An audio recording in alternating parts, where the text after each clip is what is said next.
पैसा जर कमवत असाल, तुम्ही स्वतःच्या पायावर जर उभे असाल, तर नक्कीच लग्न होत आहे. भानगड अशी झालेली आहे सध्याच्या काळात. काही ठराविक मुलं असे आहेत जे मुलं गावात इकडे तिकडे फिरतात, ज्यांना काम कळत नाही, ज्यांना व्यवसाय कळत नाही, ज्यांना काहीच करता येत नाही, पैसे कमवण्याची अक्कल नाही, जे पोरं गावातून इकडे तिकडे फिरणार. बस त्यांच्याच आई वडिलांना प्रश्न आहे आणि टेन्शन, काळजी आहे की या पोराचं लग्न कसं होईल.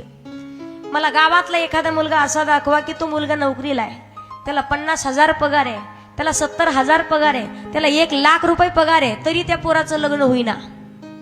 आहे का असं कधी?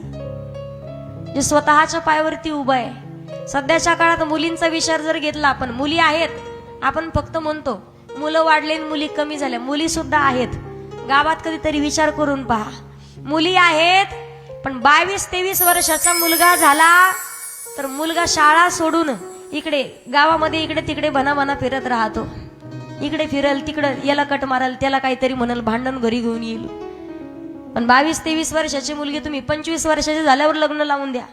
स्वतःच्या पायावरती जोपर्यंत उभा राहत नाही तोपर्यंत चिकाटीनं अभ्यास करणार.